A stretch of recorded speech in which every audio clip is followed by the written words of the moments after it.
Jeeva இ-பைக் cut bro புது வண்டி ரேட்டுங்க 2024. மோட்டார் வந்து 1000 வாட்ஸு மோட்டாருங்க. 62.9 வாட்ஸு, 31.2 வாட்ஸு. கட் ப்ரோ வந்து 52 ஆம்ஸு வித் பிஎம்ஸ்ங்க.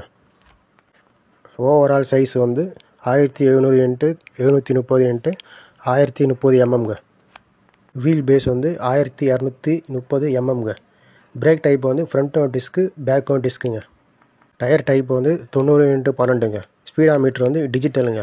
மேக்ஸிமம் ஸ்பீடு வந்து 45 km வரைக்கும் போகும்னு சொல்லியிருக்காங்க.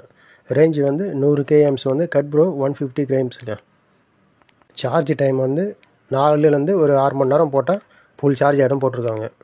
வண்டி வந்து கலர் வந்து 11 கலர் இருக்குங்க. Orange, red, matte red, yellow, pink, grey, blue, green, purple, white, பிளாக்குங்க. பேட்ரி மோட்டார் வந்து அதை 3 வருஷத்துக்கு கண்ட்ரோல் அந்த கேரண்டி இருக்குன்னு சொல்லியிருக்காங்க. 3x3 6 வருஷம் வரைக்கும் கேரண்டி இருக்குன்னு சொல்லியிருக்காங்க. வண்டி உங்களுக்கு செக் பண்ணுறதுக்கு மாதத்தில் ஒரு நாள் ஃபோன் பண்ணிங்கன்னா வீட்டிலே வந்து செக் பண்ண கொடுப்போம்னு சொல்லியிருக்காங்க. முக்கியமாக வண்டி வந்து நம்பர்லாம் கிடையாதுங்க. அதாவது ஒரு சைக்கிள் மாதிரி. நீங்கள் சைக்கிள் எப்படி ஓட்டுறீங்களோ அதேமாதிரி சைக்கிள். நீங்கள் இன்சூரன்ஸ் வேணுன்னா அது போட்டுக்கலாம். உங்களுக்கு தேவைன்னா போட்டுக்கலாம். அப்படிலாம் தேவையில்லை இன்சூரன்ஸ். வண்டிக்கு நம்பர்லாம் வராதுங்க. வண்டி இப்போ சைக்கிள் நீங்கள் எப்படி ஓட்டுறீங்களோ அதே மாதிரி தான். யார் வேணால் வண்டி ஓட்டலாம். இன்சூரன்ஸு கிடையாது. உங்களுக்கு சேஃப்டிக்கு வேணும்னா நீங்கள் இன்சூரன்ஸ் போட்டுக்கலாம். இப்போது நீங்கள் வந்து இ-பைக்கு ஜீவா புது வண்டி வாங்கினோன்னா 94,000 ரூபா வருதுங்க. இந்த வீடியோ உங்களுக்கு பிடிச்சிருந்தா லைக் பண்ணுங்கள், ஷேர் பண்ணுங்கள், சப்ஸ்கிரைப் பண்ணுங்கள். தேங்க்யூங்க.